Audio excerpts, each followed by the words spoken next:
各位朋友大家好啊，歡迎收睇女人唔可以懶啊。咁之前喺個 group 度咧就應承咗某位谷友咧，咁今日咧就會分享我新入手呢支 Medic Therapy 嘅光感煥膚修護精華。咁佢主要嘅有個成分咧就係 A 醇，佢就唔係 A 醇，唔係 A 酸。上一次我哋介紹過呢個未來美嘅呢個 retinol 呢個 A 醇，咁呢個咧佢係用 A 醇甲醛嗰個醛，咁英文咧就都係讀 retinol， 但係佢就係 RETINAL， 呢個就係 OL。咁好簡單咁講啦，其實都真係比較簡單嘢嚟啫。咁呢個咧我就用咗2日啦，即係早晚用。咁佢就話其實都可以。佢仲冇限嘅，因為佢係一個低刺激嘅配方啦。咁敏感皮膚都可以用嘅。咁佢我照讀翻佢個官網啦。咁佢就係低刺激高濃度嘅視黃醛。咁就係頭先講個 retinol 啦，敏感肌都可以用嘅。佢係為暗瘡皮膚設計，有積雪草微咩？我知唔知寫咩？微生物群配方，咁可以促進製造咧促進呢個骨膠原蛋白嘅製造啦，同埋預防老化啦。咁佢係一個低刺激，咁就去 claim 就係比呢個視黃醇咧就多3.5倍效果，而且係冇咁刺激嘅。咁佢就話可以改善皺紋啦、保濕同埋加強皮膚嘅彈性。咁整體個面型嘅曲線都可以改善嘅，同埋可以改善呢個斑點。咁其實之前呢個視黃醇咧都係可以做到以上嘅嘢。咁佢呢個咧就話特別咧就話係比個粒子係比毛孔細800倍嘅，換言之就可以加強吸收，可以入到個毛孔下面啦。一樽咧睇下先幾多 ml 啊佢？我睇唔到，我冇記錯嘅係150 ml， 咁就可以用到4個月嘅。咁佢就係話可以做到4個階段嘅嘢。咁第一個階段咧係可以舒緩泛紅嘅皮膚啦，第二就係打掃自然光澤感，3係提升肌膚保水度，同埋4係令皮膚重拾年輕嘅感覺。咁裡面佢係有維他命 A 啦、C 啦、E 啦同埋 A 醇嘅。咁好啦，講完一大輪啦，咁究竟呢個 A 醇同埋呢個 A 醇係咩分別咧？我上網咧都做過一啲資料搜集嘅。咁原來咧就呢個酸度嚟講咧 ，A 酸即係平時通常醫生會開俾我哋啲啦勁甩皮嗰啲咧係最勁嘅。第二係 A 醇，第3先輪到 A 醇。咁但係呢一個咧我查咗幾日啦，係完全一啲刺激感都冇嘅。咁應該佢係改善咗即係嗰個或者個 A 醇嘅成分係佢冇寫幾多 percent 嘅。咁佢就話改善咗就變咗低刺激，咁但係咧都維持到呢個高性能嘅。咁我哋就睇一睇啦。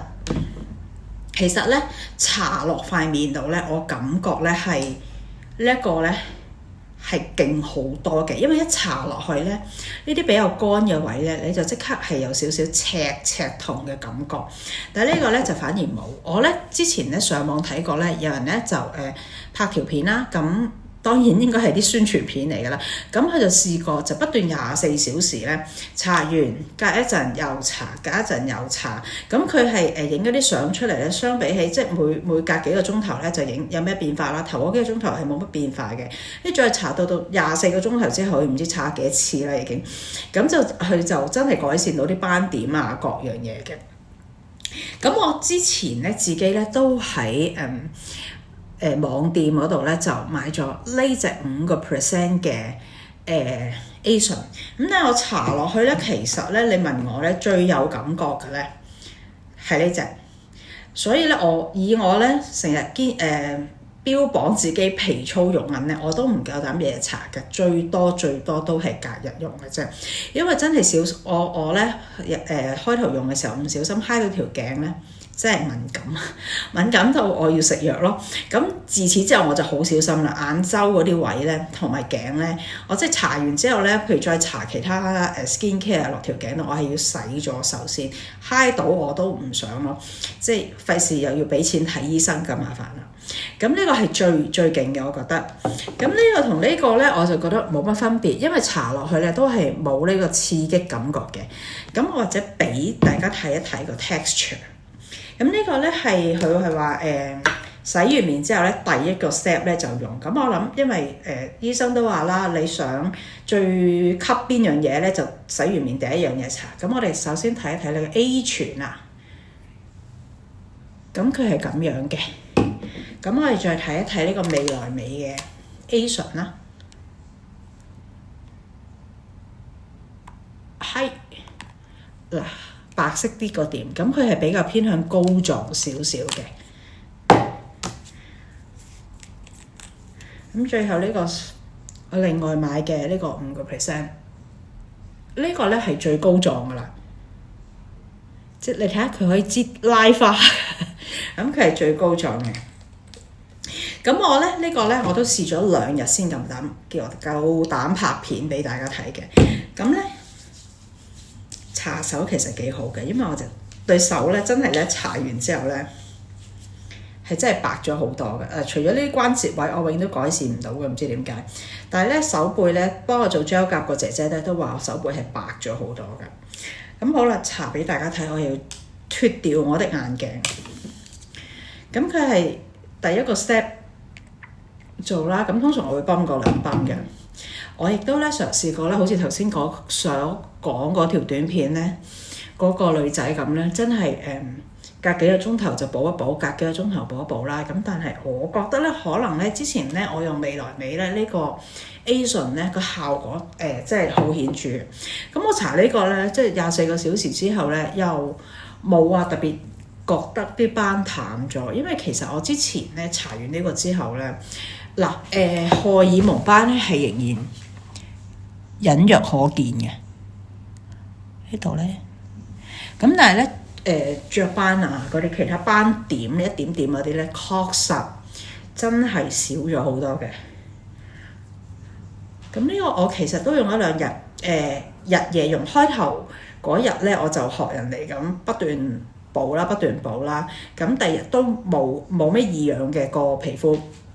咁咧第2、3日咧我就早晚咁樣用啦，咁都係佢係真係非常之溫和，同埋係唔刺激嘅。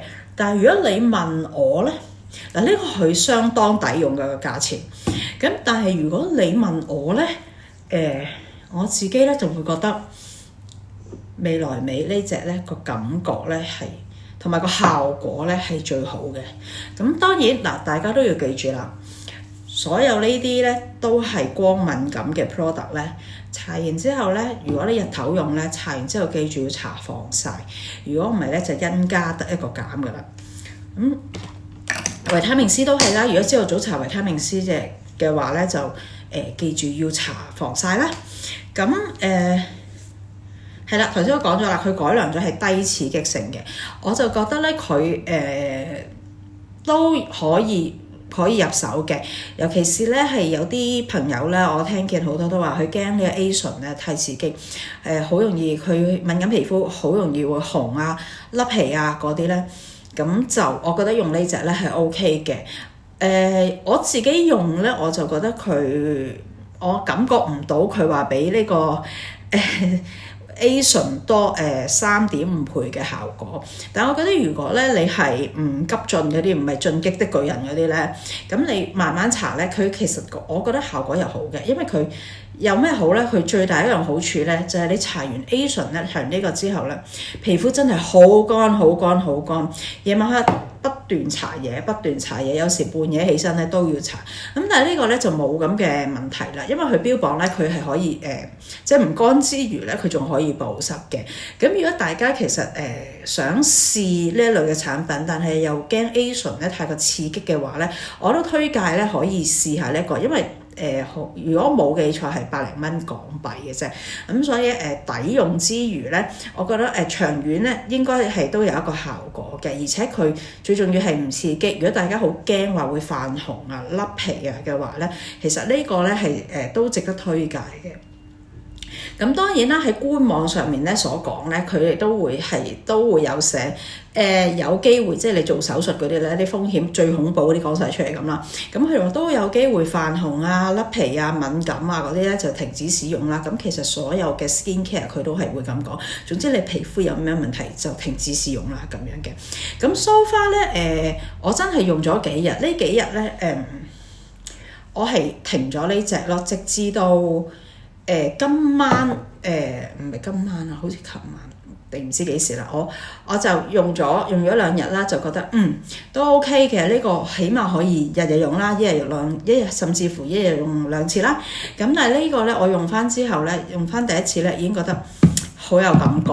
雖然係乾少少，但係如果受得住嘅話咧，我覺得皮膚咧整體嘅光澤咧，其實係都改善到，而且都幾明顯下嘅。咁咧，究竟咧係選擇用 A 醇定係呢個 A 醛咧？擰歪咗添。A 醛咧，咁大家咧就小心根據自己嘅皮膚，其實所有 skin care 都係嘅啦。根據自己皮膚狀況啊、接受嘅能力啊，咁而選擇啦。咁我覺得如果你真係好驚呢個 A 醇會敏感嘅話咧，其實你可以呢個。我覺得咧，可能佢嘅即係你唔會突然間見到啪一聲真係好靚咁，但係佢可以最大嘅好處就係佢唔乾，同埋可以一日早晚咁用咯。咁但係記住要搽防曬咯。咁我覺得即係平平地都係一個值得推介嘅產品嚟嘅。咁今日嘅分享就係咁多啦。咁多謝大家嘅收睇啦。最緊要記住，女人係唔可以懶㗎。